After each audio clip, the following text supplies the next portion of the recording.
It's week number 40 of the coronavirus pandemic here in Los Angeles. On Monday, the United States began the first of the COVID-19 vaccinations. In other words, the nation kicked off one of the largest vaccination campaigns in the United States history. If you remember in my last video, I talked about how the FDA authorized the emergency use of the Pfizer COVID-19 vaccine. So right now, the Pfizer vaccine is now being delivered all across the United States, and the medical workers, the ones who are in the front line, are the first people to get inoculated by this Pfizer vaccine. So hopefully, this is the beginning of the end of the coronavirus, but only time will tell, and hopefully, we get a positive feedback. An update of the 2020 election. On Monday, the electors of the Electoral College cast their final vote in their respective state capitals for the President of the United States. This is for ceremonial purposes to confirm who is going to be the President of the United States come next year, 2021. So as you can clearly see on the map in front of you, the Electoral College cast their final vote across the United States, and you see that Joe Biden got 306 electoral votes, and Donald Trump got 232 electoral votes. You need 270 to become president. So Joe Biden went past that, and with all said and done, it confirms that Joe Biden will become the 46th president of the United States come January 20th, 2021, when he's sworn in for president of the United States. Even with all this news, the current president, Donald Trump, has yet to concede. He has refused to accept that he lost the election, and he's actually went to the courts to challenge the election results. However, all the high courts, even up to the Supreme Court, has rejected all of the claims of saying that there was any type of election fraud. So it's going to be very interesting to see what's going to happen next when January 20th happens, and it's going to be very interesting. So I'll give you more updates until that day happens and see if there is a peaceful transition of power. On Thursday, December 17th, was a special day for my family. The reason why is because my wife became one of the first medical workers to be inoculated with the COVID-19 vaccine on that day. She was one of the first medical workers to get the inoculation of the Pfizer vaccine.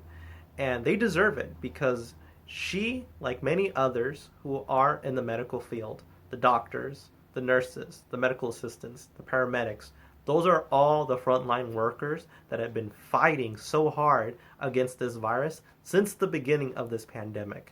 So I have no problem of having them be the first ones in line to get the vaccine, because they're fighting to save people's lives while at the same time risking their own lives. It is simple as that. So hopefully this vaccine is a godsend, and it will help my wife to continue to fight the good fight and finally putting an end to the coronavirus. On Friday, the news in the fight against the coronavirus gets even better because the FDA approved the Moderna COVID-19 vaccine for emergency use and making it the second COVID-19 vaccine in the US's arsenal to combat the coronavirus. This comes at 1 week later since the announcement when the FDA announced the Pfizer vaccine. So now we have two vaccines to basically fight against the coronavirus. Today's Sunday actually gets much better in the fight against COVID-19. The reason why is because Moderna starts to roll out the vaccines. And this is how it began. Today, early in the morning, Moderna rolls out the vaccine from a distribution center in Olive Branch, Mississippi, to be shipped to the FedEx hub in Memphis, Tennessee. This is actually a government operation that is called codename Operation Warp Speed to send out the Moderna vaccine all across the country of the United States. They also said that the vaccines should arrive by tomorrow, Monday, and before Christmas of next week. This is actually much different from the Pfizer announcement that happened last Sunday.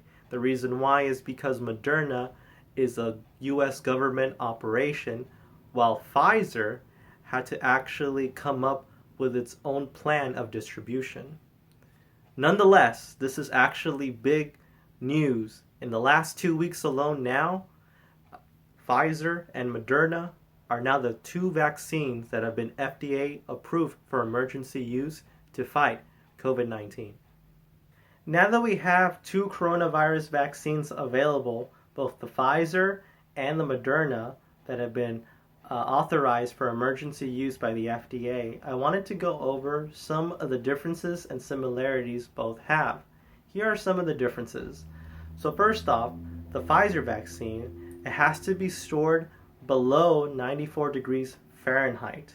That's sub-zero temperatures. And only 16 years and older will be able to take it. While the Moderna vaccine, they could be stored just below 4 degrees Fahrenheit, which is an equivalent to putting it in a refrigerator. And only adults could take the vaccine, so 18 years and older.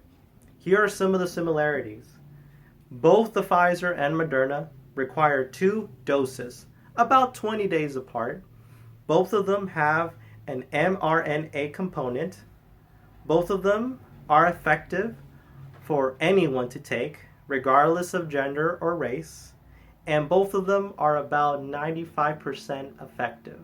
However, Pfizer has a slight edge because Pfizer is 95% effective, while the Moderna is about 94.5. It's a 0.5% difference. Some other similarities is some of the side effects. So both of them have pain at site of injection, which is normal. You know, anytime you get a shot, it's going to be painful. Headaches, fever, fatigue, chills, muscle and joint pain, and other rare temporary side effects. So in the end, the CDC and the Public Health Department and other medical experts are saying to every American that regardless of the vaccine that you take, either the Pfizer or the Moderna, both of them will be effective. But not everyone will get it at the same time. It's going to be a while until everyone is inoculated. So until then, they urge everyone to be vigilant, to continue to do the simple things right.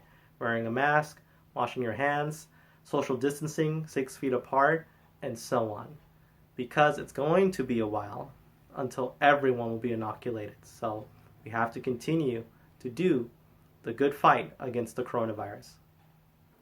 Regarding the coronavirus, here in the city of Los Angeles, the number of cases, hospitalizations, and deaths are still surging.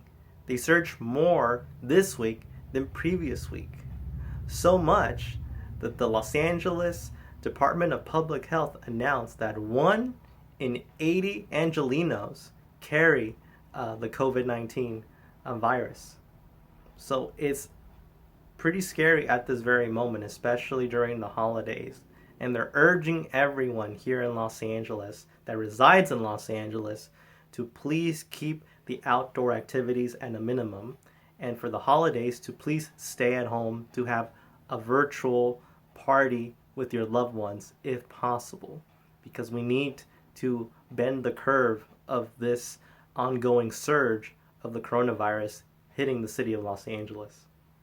Regarding the coronavirus here in the state of California, the situation is actually much more grimmer than it is in Los Angeles. The reason why is because the California Department of Public Health announced that in Southern California, the ICU capacity is at 0%, below the 15% in which they wanted to have it. And not only that California ordered 5,000 body bags and refrigerator units on standby as it prepares for more COVID-19 fatalities. That just paints the grim picture that they are expecting more COVID-19 related deaths that is going to happen in the next upcoming days in weeks that follows. So they're urging all Californians to do their part, to please stay at home, to do the simple things right in preventing COVID from spreading, such as wearing a mask, washing your hands, disinfecting your area, and social distancing 6 feet apart. Because we're in a very critical moment right now where the numbers are just astronomical and very scary at this very moment.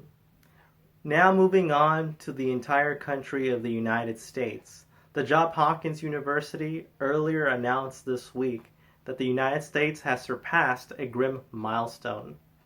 The United States now confirms that it has surpassed 300,000 people that have died since the start of this pandemic, and that additionally 17 million Americans have been tested positive for the coronavirus since the start of this pandemic.